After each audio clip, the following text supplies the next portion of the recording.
Alhamdulillah wa syukurillah wa la haula wa la quwata illa billah. Wassalatu wassalamu ala Rasulillah wa ala alihi wa sahbihi wa mawala. Bapak-bapak, ibu-ibu yang dirahmati Allah Subhanahu wa taala.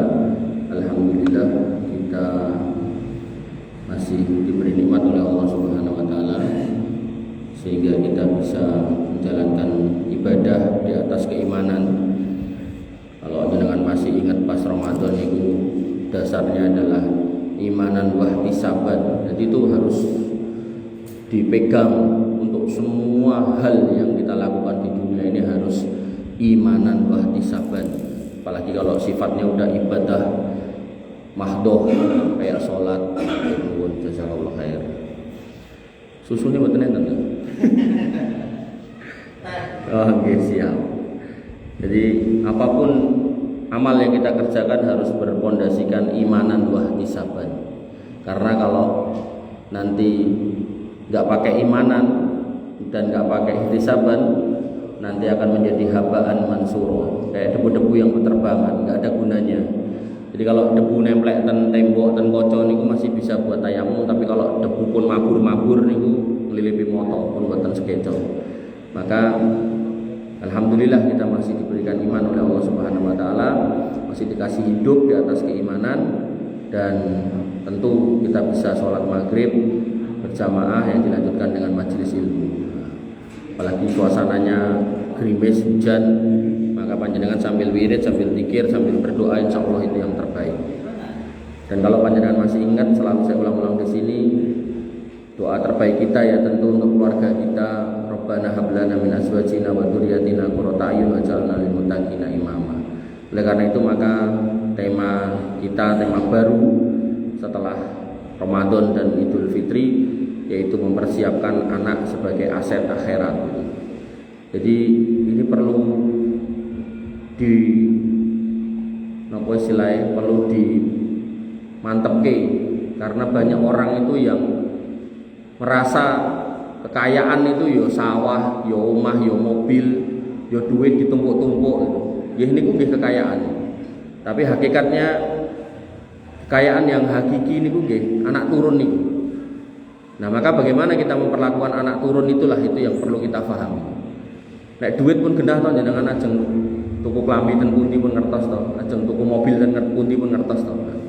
Tapi begitu kemudian kekayaan yang kita miliki adalah anak gitu kan. Nah, maka ini yang kemudian kita harus mengilmuinya, dan ilmu yang sebaik-baik ilmu ya ini yang akan kita pelajari ini. Bapak Ibu yang dirahmati oleh Allah Subhanahu wa taala, Kanjeng Nabi nate paring pangandikan saking Jabir bin Abdullah. Beliau berkata, karena Rasulullah SAW idza khotoba ihmarat ainahu. Jadi Nabi niku pernah khotbah motone nganti abang. Bukan karena marah, tapi karena pentingnya nopo sing mau disampaikan itu. Jadi bukan barang sepele gitu, tapi sesuatu yang penting itu. Wa ala sautuhu, dan suarane banter gitu. Jadi nek misalnya dengan nemoni enten ustaz atau enten Pak Yai, Gus sing ceramah suarane banter kayak bledek, ampun ngira iki kok nesu-nesu mboten gitu. Mungkin yang disampaikan iki penting ya gitu. Napa? Ben ra ngantuk. Gitu. Kemudian wastadda ghadabuhu, dan beliau terlihat ya kayak orang marah gitu kan. Tapi enggak marah gitu, tapi karena penting. Hatta ka'annahu mundiru jaisin, sampai beliau itu kayak panglima perang yang lagi mimpin perang. Ayo cepet, lawan, serang, maju. Ngoten niku, pokoke karo suarane kenceng. Ning omongane mboten niku nek sing medan perang ya. Tapi sikapnya itu seperti panglima perang. Dan ini juga termasuk bagian dalam sunnah khutbah Jumat. Jadi nek khutbah Jumat, Pak Ustadznya, khotibnya menyampaikan materi kok membuat jamaahnya makin angler leng turu. Ini berarti khotibnya kurang mengerti sunnah khutbah Jumat. Makanya akhirnya jamaah terus duwe unen-unen. Unen-unen ngeten, tempat tidur terbaik dan ternyaman adalah ketika khotib naik mimbar. Niku kalian tuh nggih. Artinya kalau panjenengan nganti Jumatan kok mboten mireng khotibe nganti ngorok-ngorok, niku wudune pun batal. Kedah medal wudu melih. Wudune pun batal. Jadi wudu itu bisa batal karena jenengan tilem. Maka jangan sampai nggih, jadi khutbah Jumat kok malah turu ya. Nah, napa sing disampaikan Nabi SAW? Sabbahakum wa masakum. Sabbahakum wa masakum. Hati-hati lho. Kowe engko diserang pas waktu esok, iso wae kowe engko diserang pas waktu sore. Wa yaqul, kemudian beliau bersabda, "Bu'istu ana wasa'ah kahataini." Aku ki diutus karo Gusti Allah karo jarake ning kiamat iki mung kaya ngene iki lho. Kemudian wa yafruqu baina isabaihi as-sababah. Kemudian Nabi SAW memberikan isyarat dengan dua jarinya, yaitu telunjuk dan tengah. Aku karo kiamat, kata Nabi, ora suwe, ora adoh. Mung kaya ngene iki lho. Nek dalam dunia ilmu geografi itu kan tergantung skalanya. Ngene iki kan ketoke cedak banget, tapi kan skalanya per 1 mili ini kan berapa ribu tahun kan, wallah alam itu loh. Nah, kira kita nggak tahu ya. Tapi yang jelas dengan adanya Nabi, itu Nabi udah Nabi terakhir, maka kiamat itu sudah ditentukan hari dan tanggalnya. Nah, hari ini genah Jumat, nek tanggalnya mboten ngertos 10 tahun ini mboten ngertos gitu kan. Nah, maka ketika ini sudah ditetapkan, sedangkan Nabi adalah bagian dari proses perjalanan manusia, maka Nabi ini otomatis makin mendekati kiamat. Nah, maka dikatakan Nabi SAW, aku diutus dengan kiamat itu jaraknya cedak. Ya, kayak ini gitu.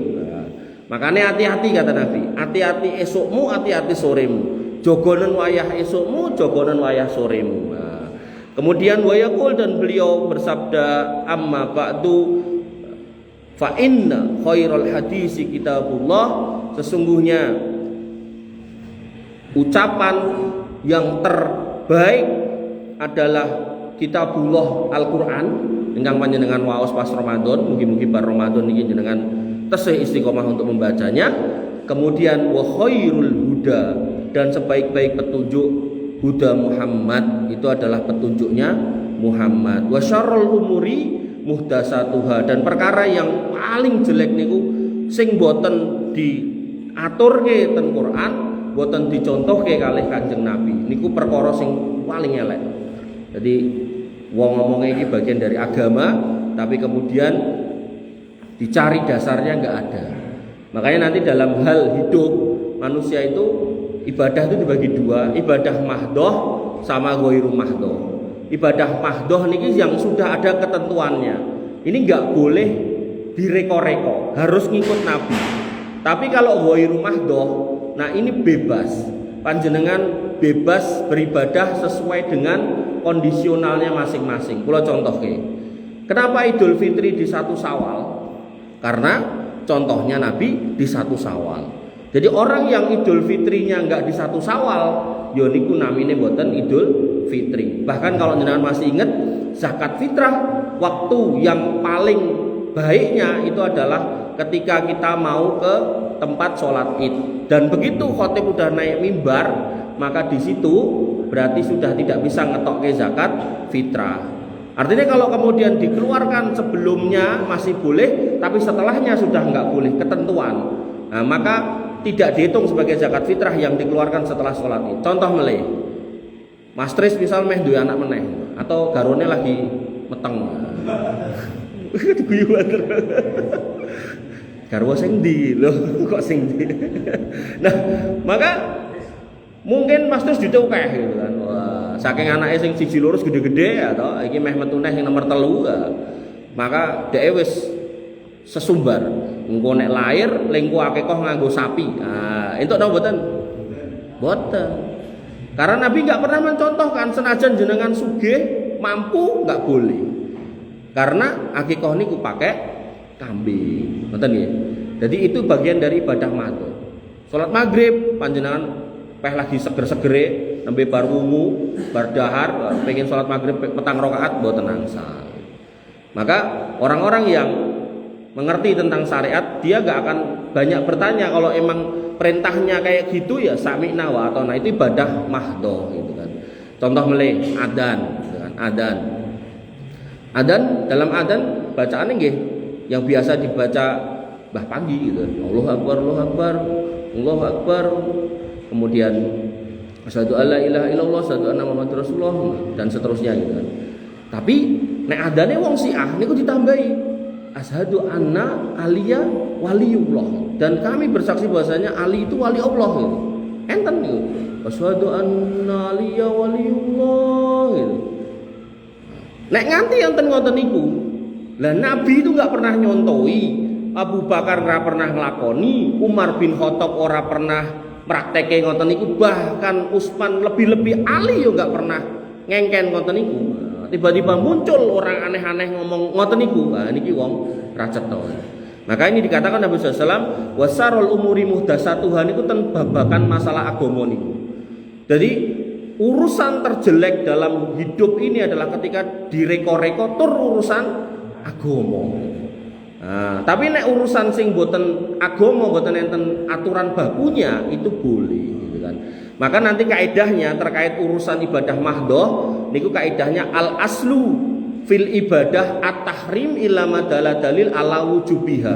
Hukum asalnya ritual ibadah, kegiatan ibadah napa kemawon ingkang dipun wastani, dipun namakan ibadah, itu hukum asalnya enggak boleh sampai ada perintahnya. Sampai ada perintahnya. Jadi nek jenengan ajeng napa niki? Ajeng ngubengi kuburan. Niki termasuk ibadah napa mboten? Ngubengi kuburan karo wiritan. Nah, enten wong ngoten niku. Napa anu nika nek ajeng nguburke mayit, grobosan sik. Nah, niku termasuk ibadah napa mboten? Kula tanya Pak Sigit, niku termasuk ibadah napa mboten? Wong ngubungi wong mayit nek ajeng dikubur nika karepe nika napa karepe niku? Maunya apa gitu, niatnya apa itu? Ngubengi brobosan nih kalau. Nah niatnya, kalau tanya niatnya. Jadi nanti kan tadi loh, kan di depan tadi kalau kan sudah sampaikan imanan wahtisaban, dengan penuh keimanan dan mengharap pahala. Nah, ini garis bawahnya mengharap pahala. Nah orang yang ngubengi niku karepe pripun? Maunya apa? Minta maaf ke mayit. Tapi ora nek kata-kata nyuwun ngapunten Mbah, napa enten ngoten niku? Terus bacaannya apa pas ngubeng niku? Enten bacaannya? Enggak ada, ngubeng tok pokoknya. Nah, maka ketika harapannya adalah ihtisab, meminta pahala, kemudian ada tata cara tertentunya, nah, maka ini butuh dalil. Kalau nggak ada dalil, maka itu bagian dari sarul umuri muhdasat. Itu adalah perkara yang terjelek yang diada-adakan.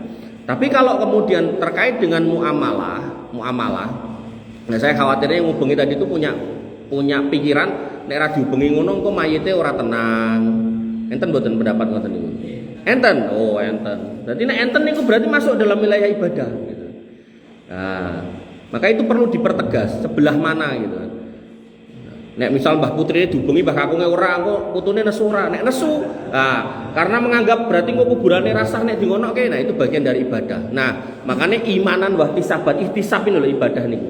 Nah, adapun yang ghairu mahdhah niku apapun amal soleh panjenengan, kebaikan jenengan yang tidak ada rumusannya, tapi kemudian nggak ada ketentuannya, tapi intinya kita suruh berbuat baik, maka di situ itu insya Allah bernilai pahala dan kita bebas menentukan caranya. Contoh, ten masjid kan enten perintahi, sholat jamaah enten perintahi, jenengan ten masjid melampah, monggo.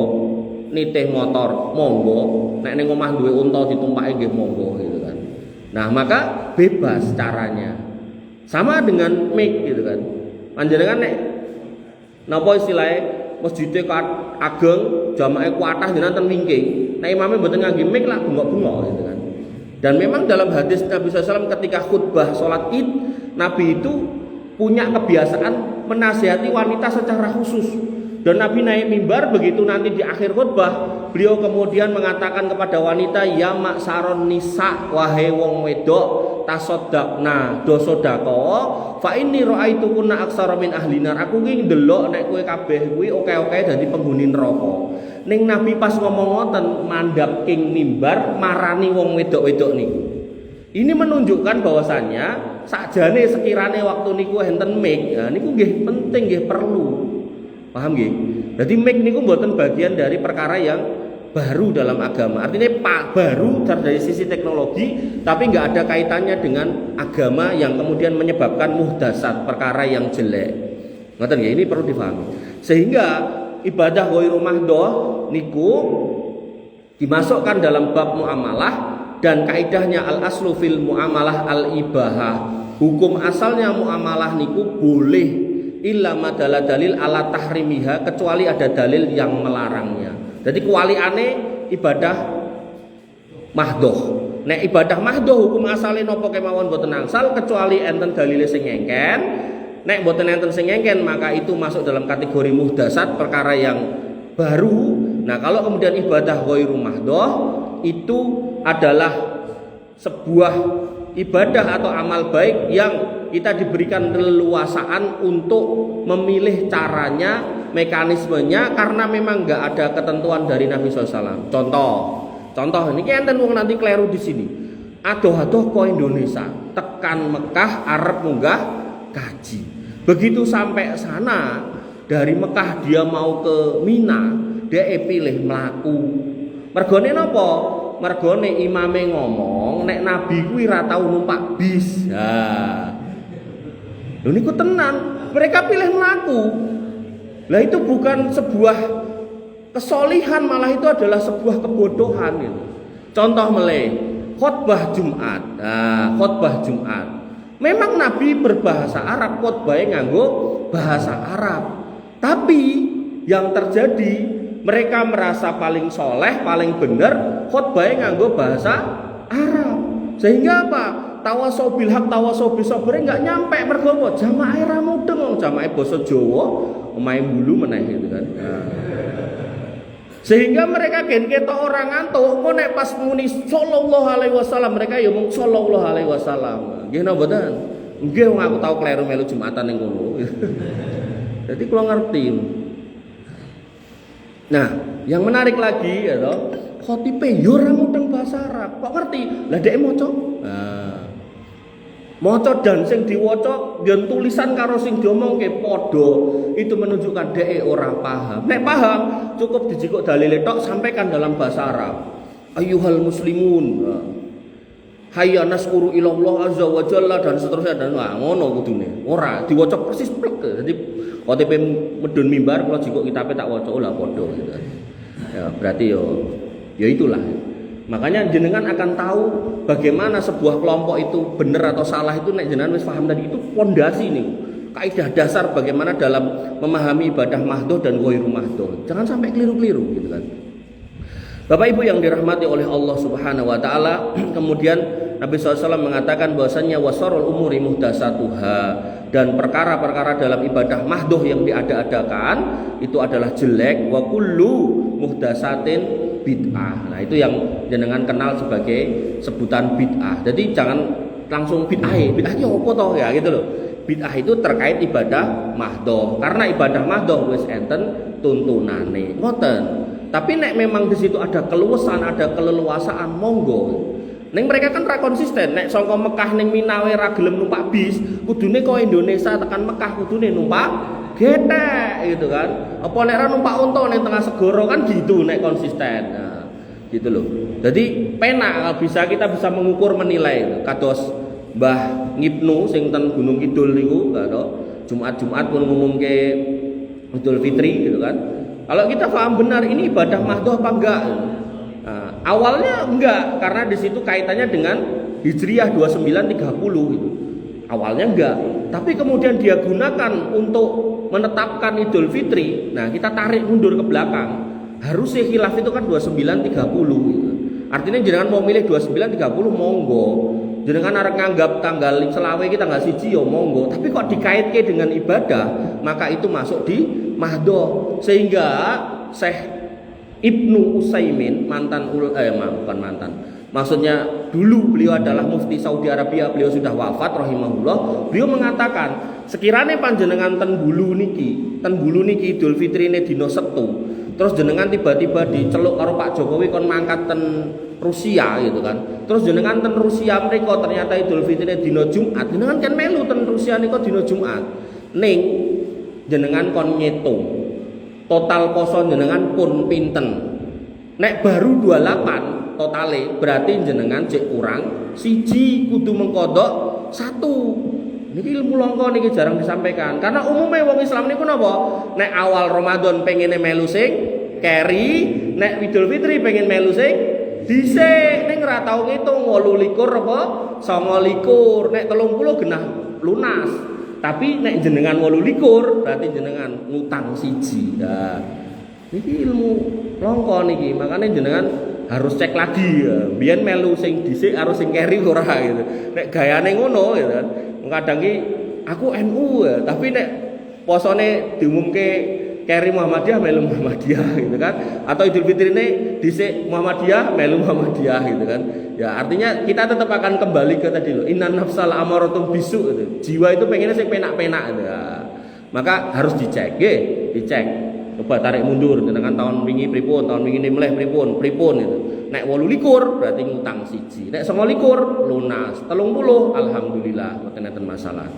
Nggih, jadi jangan sampai kita gagal paham. Intine niki ibadah mahdoh kalih ghairu mahdoh. Nah, saya pernah ditanya, halal bihalal hukumnya apa? Yang punya tulisan ini kok. Halal bihalal hukumnya apa?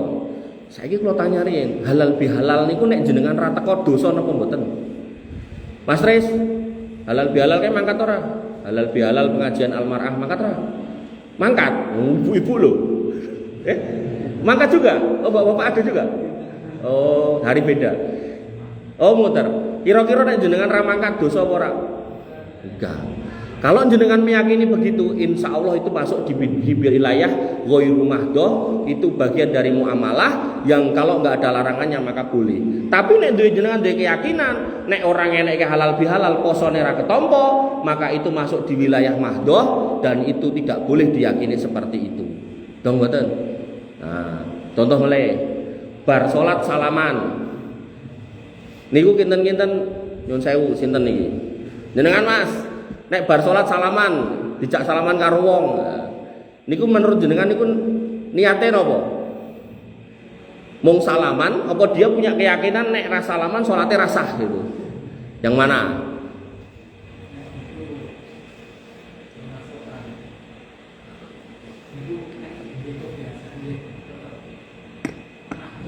Nah.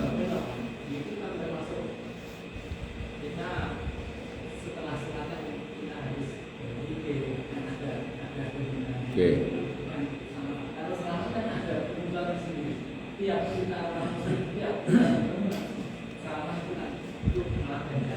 Ya, jadi kita niku tapi intinya adalah kembali ke niatnya. Artinya kalau panjenengan niatnya ini aku nek ra salaman salatku rasah. Nah, maka panjenengan yang punya keyakinan seperti itu berarti menjadikan salaman itu mahdoh. Nah, ketika itu mahdoh mboten enten tuntunane. Nah, berarti itu muhdasat. Nek muhdasat berarti elek. Tapi kalau jenengan nggak ada keyakinan itu, ya mungkin pengen salaman wae, mergo ora tau ketemu, atau mungkin pengen supaya jenengan ngamal ke hadis Nabi kalau kemudian dua orang muslim saling bersalaman nanti dosanya berguguran gitu kan, maka insya Allah itu aman. Gitu. Karena kita memasukkan itu di ghairu mahdoh, termasuk halal bihalal maulatan ya. Jadi yang harus kita pahami bagaimana kita meletakkan itu mahdoh atau ghairu mahdoh. Nah, termasuk kerjaan. Kerjaan itu jelas muamalah gitu.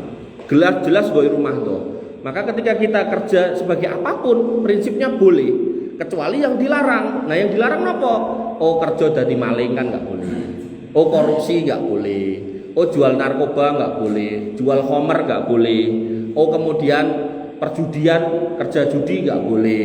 Oh ngapunten jual diri nggak boleh. Nah yang dilarang-larang ini tidak diperbolehkan. Nah ini nanti juga berlaku di makanan. Hukum asal semua makanan itu boleh kecuali yang dilarang. Dengan misal ajeng dahar nopo, dahar melon boleh, nggak usah nyari dalil karena itu bagian dari muamalah. Dengan mau dahar nanas boleh. Gitu kan. Nek kemudian nanasnya diperes disimpan 2 tahun lagi diombe, itu orang Mas Riz? Itu orang? Gak boleh. Kenapa? Karena ada khomernya. Kullu muskirin khomrun. Yang memabukkan namanya khomer. Wa kullu khomrin haramun. Dan semua khomer itu haram qaliluhu au kasiruhu. Jadi ketika cairan itu sudah kita maklumi bisa bikin mabuk sak gelas. terus kita ngombe setetes itu haram. Paham ya? Nah, ini kalau diterapkan contoh mulai Idul Fitri enten tape tau ning omah to. Nah, tape nek enten duduhe niku diuyup kan enak banget gitu kan. Nah, tape niku enten alkohole. Nah, pertanyaane, memabukkan apa ora Pak Seno? Nah, tape lho. Boten.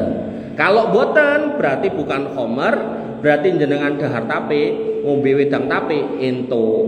Tapi nek napene bodo wingi ten dipangan bodo niki. Nah, terus banyune kok ya dilumpukke entuk sak ember kaya komboran sapi ya. Terus disuguhke kancane wernane kaya putih susu. Nah, niku berarti khomer, berarti enggak boleh, atau nama lainnya ciu. Nah, niku enggak boleh. Setetes enggak boleh kalau udah jadi seperti itu.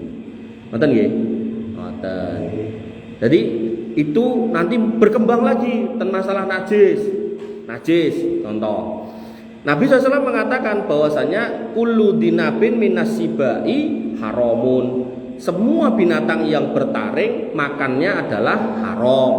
Berarti mboten entuk ngrikiti kucing, mboten entuk mangan napa meneh tikus.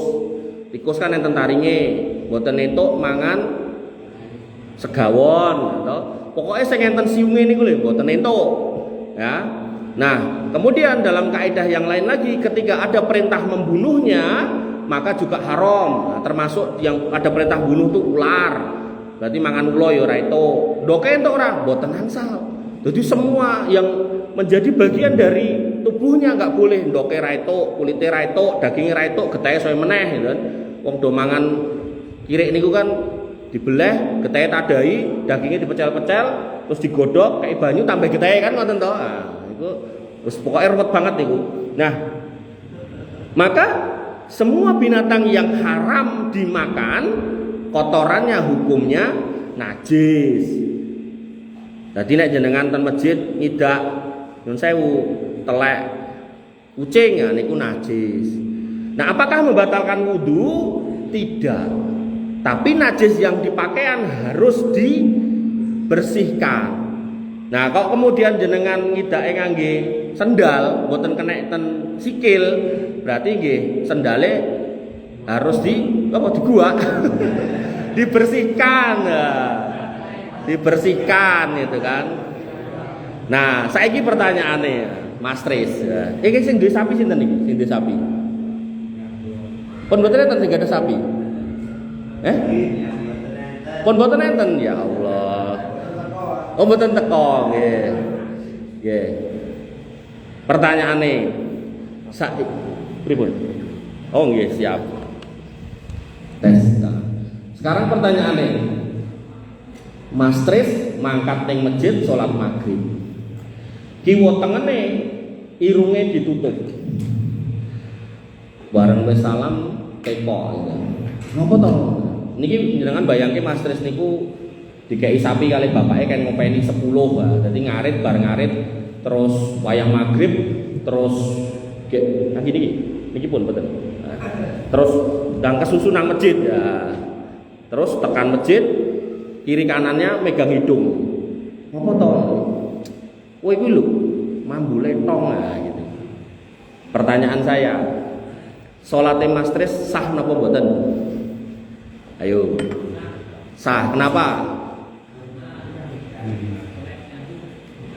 Nah, sah karena telek sapi. Sapi itu kan halal dimakan. Nah, telek sapi itu enggak najis. Nggih. Sah. Ning kan mambu nggih, soal mambune niku lain cerita. Bedakan antara najis dan membatalkan wudu sama sah gitu. Ngoten nggih. Jadi jenengan nek ngidak telek pitik, telek kebo, telek sih. Napa sih basa Jawane telek? Kotoran bahasa Indonesia. Letong atau letong sapi, letong kebo, serintil niku boten najis. Ning kan gandeng niki pun karpetan. Nek zaman Nabi dulu kan pasir nggih, ngajenge nggih pasir. Dadi mung sendal niku digosok-gosokke ten pasir pun beres aman. Bahkan sebagian sahabat tuh mlebet masjid itu sholat sendalan karena memang pasir gitu. Nah, nek sana iki karena ini ada karpetnya, maka ya tentu dibersihkan lebih baik karena baune niku lho. Tapi soal sahnya sah gitu. Jadi nek misal kan dalah pergi nggih sing tinggi salat misal lapangan nonton ternyata pas sujud nonton nggen ngarepe sujud niku enten letoke wis gas mawon plek ngoten wis. Mboten batal salate. Nek letong sapi. Lah nek niku wau letong wong ya berarti ya ora kena. Berarti bareng pas ditekoki karo kancane, "Apa to ngene?" Iki lho, kowe iki mambu letong gitu kan. Maka ketika didelok kok letongnya letong sapi ya, maka salatnya tetap sah.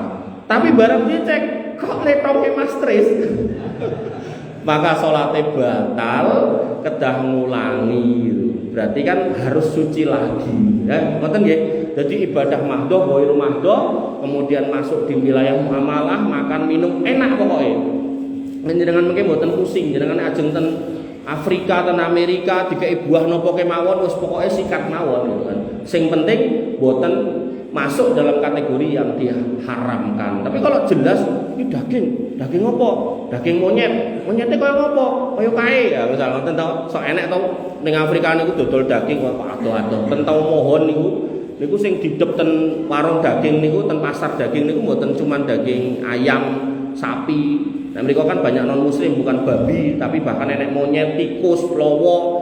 Nah niku mang biak nggih cangkeme niku lho. Niku nek enten siunge wis niku mboten sah dituku. Ngoten nggih. Jadi kalau udah jelas itu ada taringnya, maka nggak usah dimakan, nggak usah dibeli. Walaupun nanti ada khilafiyah ulama tentang hukum makan daging boyo. Nah, daging boyo. Tapi yang sering salah itu makan daging biawak. Jadi sebagian orang berpendapat makan daging biawak itu boleh dikiaskan dengan penetapan Nabi SAW ketika diajak makan daging dop niku ten Arab niku namine kadal gurun. Jadi ten padang pasir niku enten kadal gede sak menten iki. Bentuke yo pokoke gedene nggih sak padha biawak niku. Mlayu rono rene terus enten bolongane. Dadi wong Arab niku nek ajeng nyekel kadal niku ten bolongane niku nggawa banyu sak tangki napa sak drem niku digrujuke mriku. Nah, mungkin diku metu cekel gitu kan. Nah, terus niku dimasak. Nganti hari ini, sampai hari ini itu masih dimakan. Nah, waktu para sahabat makan niku Nabi SAW nggak mau, Nabi cuma diem gitu kan. Nah, tapi Nabi nggak melarang. Nah, maka itu namanya sunnah takririyah. Jadi Nabi membiarkan tapi nggak melarang, tapi juga nggak nyuruh gitu. Artinya nek doyan monggo. Nah, dalil itu dijadikan dasar oleh sebagian kaum muslimin untuk makan biawak. Biawak niku lho, sinten kali niku lho. Nah, nek menurut saya itu enggak tepat. Kenapa? Karena biawak niku mangane napa? Batang. Adapun yang namanya dog niku mangane tanduran, kaktus niku, rumput-rumput. Jadi dia enggak makan binatang. Jadi kurang tepat. Nah, nek jenengan mau mengkiaskan kadal gurun dengan kadal nopo sing iso dipangan, barangkali jenengan wis bosen mangan ayam gitu kan, pengen mangan perkadalan gitu kan. Nah, maka yang mirip dengan dog niku nopo? Iguana. Nah, jadi nek jenengan duwe iguana gede meh dibeleh, nah monggo itu boleh dimakan. Iguana kan mangane sayur toh. Nah, mangane kan buah-buahan, sayur-sayuran ngoten toh. Jadi mboten mangan napa niku batang-batangan. Nah, maka kembali ke situ berarti dikiaskan kepada biawak mboten angsal. Nah, terus hubungannya apa iki soal anak tekan ngendi-ngendi. Nah, ini perlu dipegang, ini dasar.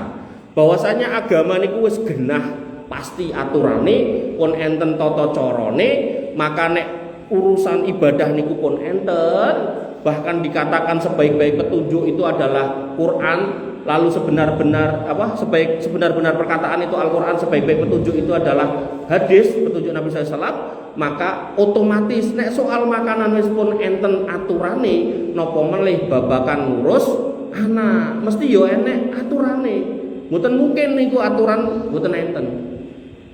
Seorang ulama besar pernah ketemu dengan seorang pendeta dan dia bertanya, "Hei Pak Pendeta, ning kitabmu kan kowe ngomong nek sing jenenge Paulus kuwi wis dirancang enek napa istilahnya enek ramalane ning kitabmu ya to." Heeh. Mosok soal Muhammad wae ra enek. Nabi Muhammad iku lho maksude. Mosok ora enek.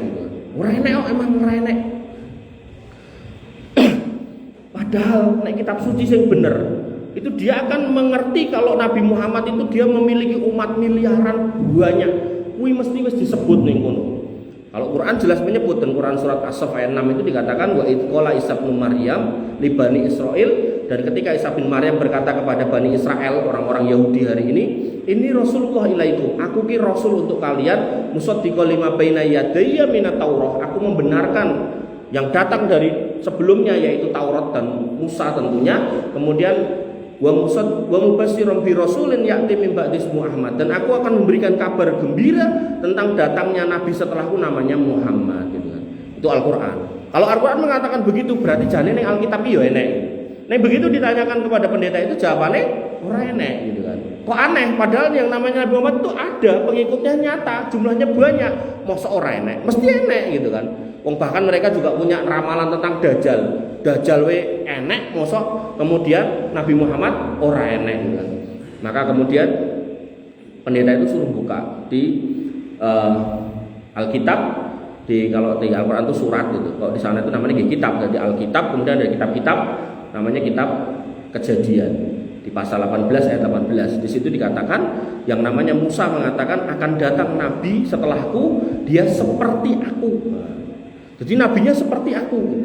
Nah, pendeta itu ditanya, "Lho iki kaya sapa? Iki sapa maksudnya sing diomongke Musa?" Pendeta itu mengatakan, "Lho iki maksudnya Isa," gitu kan. Maksudnya Isa gitu. Iya, itu maksudnya Isa gitu. Apakah Isa seperti Musa? Musa duwe bapak, duwe ibu, Isa ra duwe bapak. Berarti wis enggak bener ayat itu, gitu. Kemudian Musa mati secara normal, Isa matinya enggak mati, diangkat oleh Allah Subhanahu wa taala. Bahkan mereka meyakini matinya di tiang salib, tambah karu-karuan meneh gitu kan. Ini dalam rangka menghibur jenengan, kan enek video sing viral to, ngomong wong Islam ki zakate ning Tuhane mung 2,5%, dadi akhirnya kon salat sedina ping 5, penak wong Kristen zakate 10% gitu kan. Ibadahnya seminggu pisan gitu. Nek sing kono ya 10% ya ping 5 gitu. Apes berarti kayak gitu kan. Nah, maka yang harus jenengan pahami, apakah omongan dia benar? Nah, ini yang mau saya hibur ke jenengan. Omongan dia salah. Bahkan ketika ayat itu diterapkan kepada Isa enggak masuk. Bahkan Musa itu menikah, Isa enggak ada nikah. Musa punya anak, punya keturunan, bahkan punya adik, dia Isa enggak punya gitu loh. Banyak ciri-ciri yang itu enggak mungkin adalah Isa. Nah, begitu kemudian ditutup kayak ayatnya di situ, nah, ternyata ayatnya itu mengatakan apa? Bahwasannya Allah itu mengatakan firman, artinya ayat wahyu yang tadi dikatakan oleh Nabi SAW, wa khairul hadisi kitabullah, sebaik-baik perkataan itu adalah kitabullah Al-Quran. Maka di situ dikatakan firman itu akan ditaruh di mulutnya. Firman itu akan ditaruh di mulutnya. Nah, dalam konteks Isa, yang namanya firman Alkitab itu ditulis, bahkan penulisnya itu 300, 200, 300 tahun setelah perginya Yesus itu kan. Nah, lalu bagaimana dengan Muhammad? Muhammad SAW itu mimpi untuk kemudian diperintahkan berkholwat di gua Hira, kemudian beliau berkali-kali di sana berkholwat mengharapkan apa yang dijanjikan oleh Tuhannya. Tiba-tiba didatangi sesosok malaikat. Nah, beliau itu ya panik karena malaikat itu bentuknya ya orang sama dengan kita, beda, bahkan bercahaya dan seterusnya gitu. Jibril itu kalau bentuk aslinya itu sayapnya ada 600. Kalau dibuka sayapnya ngeten, maka orang yang di depannya itu dunya ning ngarepe niku peteng kabeh karena bisa menutupi ufuk timur sampai barat. Tapi mengecil dalam bentuk yang lebih kecil, tapi silau ngoten. Nabi Muhammad kaget gitu. Dan kemudian Jibril ini karena dia ini adalah seorang malaikat, layak sunallah ma'amarahum wa yaf'aluna ma yu'marun, beliau enggak mau korupsi, enggak mau nambah-nambahi ayat, maka begitu turun Nabi Muhammad dicekel, cek gitu. Iqra. Apa kata Nabi Muhammad yang pertama kali? Beliau mengatakan ma'ana biqori, aku ra iso maca. Mergone Iqra niku artine kon maca, Nabi Muhammad ra iso maca. Nabi itu pinter, tapi qadarullah memang Allah menghendaki beliau enggak bisa baca tulis. Jibril datang, Iqra itu. Niku nek jenengan dipelingi kalih Pak Lurah, engko ngomong ning Mas Tris, waca Tris. Nah, maksudnya kan neroke, tapi kalimatnya waca, mesti pasti nyauri sing diwaca apa gitu kan. Mergo iso maca. Tapi kalau kemudian ra iso maca, jawabane aku ra iso maca. Dan Jibril juga enggak kemudian ngomong, kowe iki karepe kon neroke ora ya, cuman wacan Iqra. Ma'ana biqori, Iqra, ma'ana biqori. Iqra bismi rabbikal ladzi khalaq, karo dibukep ngoten. Wacanen. dengan menyebut nama Tuhanmu yang menciptakan gitu. Maksudnya ayatnya itu tirokno gitu. Kemudian sama Nabi Muhammad SAW ditirok ya, Iqra bismi rabbikal ladzi khalaq, khalaqal insana min 'alaq, dan seterusnya sampai 5 ayat. Disitulah firman itu benar-benar masuk kepada Nabi Muhammad SAW di mulutnya tanpa ditulis. Sehingga ayat itu mau nggak mau itu hanya berlaku untuk Nabi Muhammad, bukan orang lain gitu. Jadi kalau dilihat dari nasabnya, Musa punya bapak, Muhammad SAW punya. Musa punya istri, Nabi Muhammad SAW juga punya. Kemudian Musa ini orangnya pejuang, fighter. Muhammad SAW juga seorang panglima perang. Kemudian Musa alaihi salam ini merupakan raja dari kaumnya. Muhammad SAW juga raja dari kaumnya. Adapun Isa tidak, bahkan terusir dari kaumnya dan seterusnya. Oleh karena itu maka ini baru ngomongkan satu hadis, saya melebar kemana-mana. Intinya Bapak Ibu yang dirahmati oleh Allah Subhanahu Wa Taala, ini pun alarm misain, gitu. Nah, maka intinya adalah saya membuka kajian kita setelah Idul Fitri adalah apa yang sudah jenengan pegang, apa yang sudah jenengan yakini, Quran yang jenengan miliki ten rumah niku itu barang yang benar, itu wahyu firman Allah yang benar, itu sebuah kitab yang benar, ajarannya benar. Nah, tinggal ayo kita pelan-pelan kita pelajari, kita majlisi, harapannya kita istiqomah di dalamnya. Makanya Nabi SAW mengatakan man salaka thariqan yaltamisu lahu fihi ilman sahalallahu lahu thariqan ilal jannah. Sapa wong sing dina-dina nambahi ilmu, pengen cedak marang Gusti Allah menggunakan ilmu dengan kajian, ditambah makin pinter, maka insya Allah Allah mudahkan ke surga. Makanya saya itu ngiri banget ketika ada orang yang kemudian dikabari ke saya atau saya melihat beritanya gitu kan, beliau meninggal saat majelis ilmu. Wah, luar biasa. Ada seorang ustadz di Riau itu, dia kalau dapat buku bagus dia terus cerita ning bapaknya terus dipinjemi. Bapaknya kebetulan senang baca. Begitu pula sebaliknya, bapaknya ketika dapat buku bagus diceritakan ke anaknya dan disilihnya ke anaknya bukunya itu. Nah, si ustadz ini nggak punya sakit, nggak punya riwayat sakit itu. Baca buku pagi-pagi waktu duha, tiba-tiba les. Wah, ini kondisi yang luar biasa. Husnul khotimah yang luar biasa di atas ilmu, bahkan bisa jadi masuk dalam kategori mati syahid walaupun tetap harus dimandikan, dikafani dan disolatkan. Oleh karena itu maka apa yang sudah dimulai dirintis di masjid ini panjenengan istiqomah, wong gari mangkat ngrungokke lingguh malah entuk berkat.